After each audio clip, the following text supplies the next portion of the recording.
You didn't start a business to put out fires, but here you are, holding the extinguisher.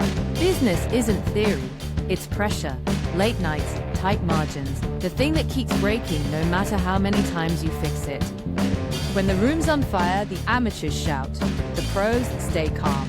That's the Fixers and Founders way. Part discipline, part rebellion. We walk into broken systems, find the pulse, and make it run clean. Because calm isn't weakness. Calm is a strategy.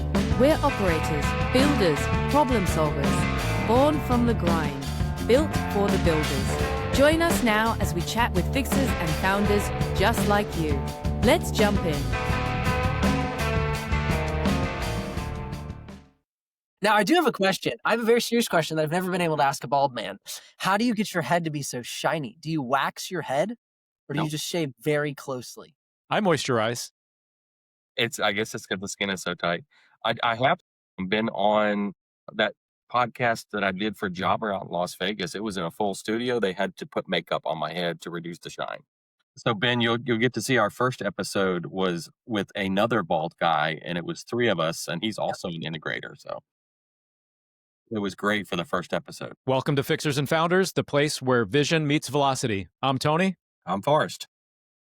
Today's guest, Ben Kaiser, designer, educator, and founder of Kaiser Media Group, a creative studio built to help brands and artists tell their stories without getting lost in the tech. Ben's carved out a niche, teaching creatives how to simplify their tools, sharpen their message, and build audiences that actually care. If you've ever wrestled with too much software and not enough story, this one's for you. I'm Tony. I'm Forrest. This is Fixers and Founders. Let's get it done. Let's do it. Ben, great to have you. Appreciate you stopping by. So what was it that first pulled you into creative work, and when did you know it could become a business? So I spent a lot of time with cameras growing up. I really enjoyed 35 millimeter, probably spent way more money than my parents ever would admit to, rolling through tons of film. I picked up a digital camera, then picked up video. And it's just something I've always really enjoyed in all seasons of my life. I went to school to become a graphic designer, not because I wanted to be, but because I wanted to go to a certain college. And that was the only degree that they had that had a photography class. So I basically spent 7 years not learning about the thing that I enjoyed and really hated most of it, which is really interesting. I'm a very much, my wife calls me like a bulldog. Like I'll just keep banging my head against the glass until it breaks instead of like walking 2 feet to the side and opening the door. And that's served me well in a lot of ways. And it's not served me well in a lot of ways.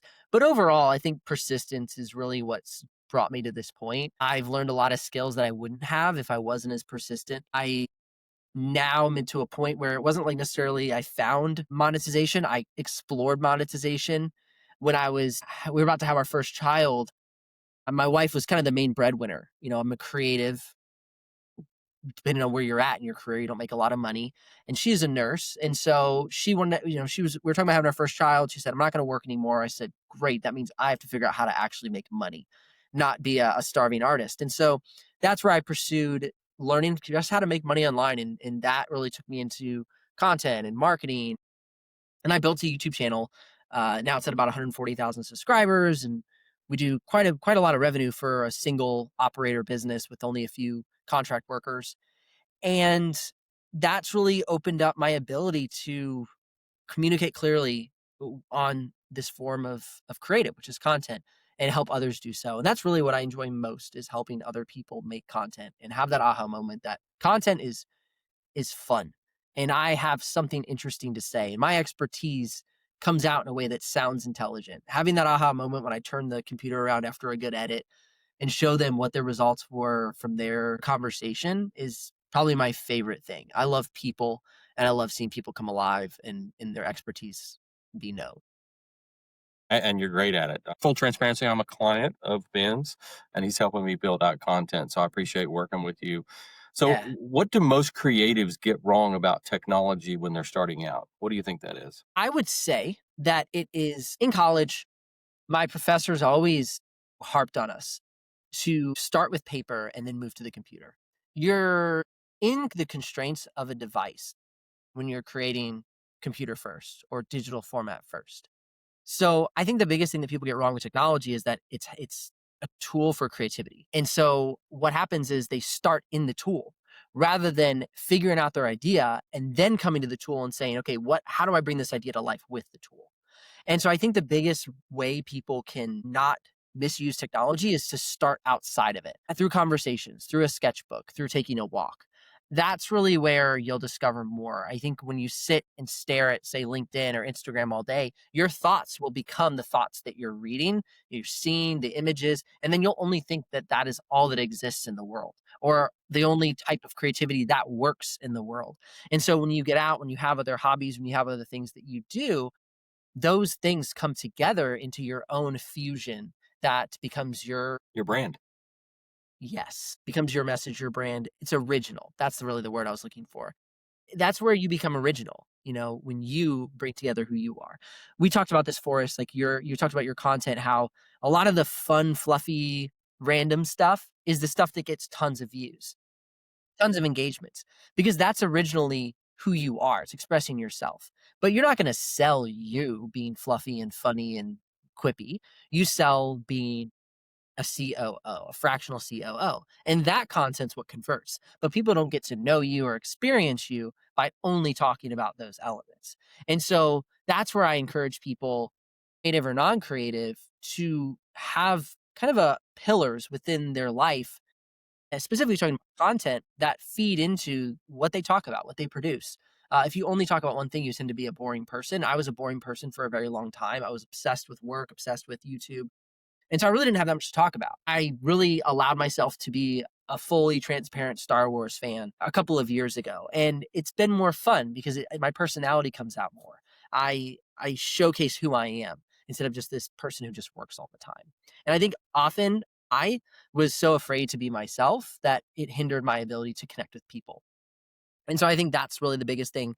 All this started with, how do people use technology wrong? People use technology wrong when they consume it too much and they become what they see instead of who they are. That's a Makes good a lot word. of sense. Reminds me of the band days. Would be often that we'd be going into a studio or trying to come up with material, and some of the guys, the one guitarist in particular, he would go on a hiatus. He wouldn't listen to any other music. He would kind of have that clarity break. He wouldn't want to be influenced by anything, like you said, scrolling LinkedIn. You maybe start picking up other people's voices. So definitely resonates. Yeah. So how did Kaiser Media Group start, and what gap were you trying to fill? I started because I was once again in a silo. Still have relationships with all the billion-dollar tech brands, Asus and Lenovo and AMD and Intel, and I work with them on a regular basis, but my local community was really lacking.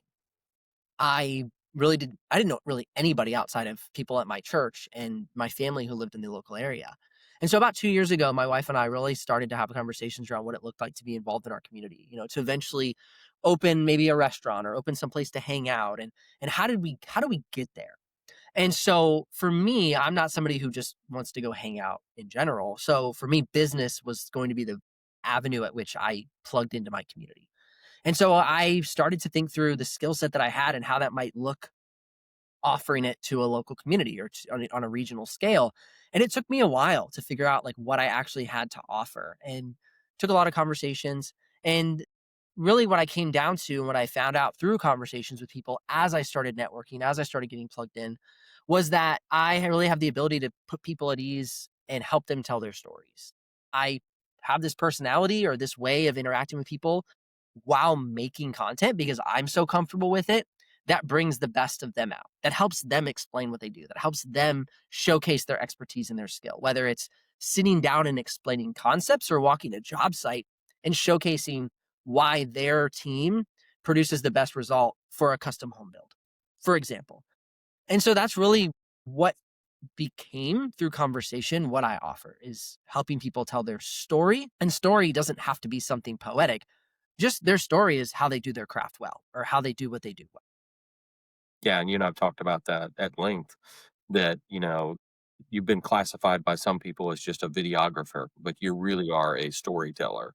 And that storytelling technique, that putting people at ease and getting them to share openly about their story, is what you do well. It's great. Ben, how do you switch between being the artist and the teacher and the business owner? I think the way that I do that is I'm not an artist. I use the example of me versus my friend who has a very similar YouTube channel that I have, and he's very creative. If you watch my videos versus his videos, and most recently you can see this in the most recent post that we both had, is that his videos are very creative, very cinematic, and mine are more on a factual, technical, here's what you need, here's why it works, this is simple, okay, go buy it. And so why I think I can translate between the two businesses so easily is because I care more about the people and the business than necessarily the art behind every little nuance that I'm doing. And I actually hire people who are great artists, who are really good at what they do when we have the projects that make the most sense to bring in that sort of talent. And I'm actually working to hire somebody full time, which I'm really excited about, to take what we do from a creative standpoint to the next level. Can we be effective? Have I been effective without being that crazy talented artist? Absolutely, because again, communication skills, knowing the market, knowing content. But I have a unique advantage of that I've been trained as a professional artist, but it's not where my brain goes. I am terrible at sketching. My son can draw way better than I am, and he's 7. My wife is a nurse, draws circles around me. These are way better artists than I am, and I have 7 years of professional training. I have an undergrad and a master's in graphic design, and I don't like arts and crafts. Like, kill me now. It just happens that that's where I went to school, and that's the trade that I went into.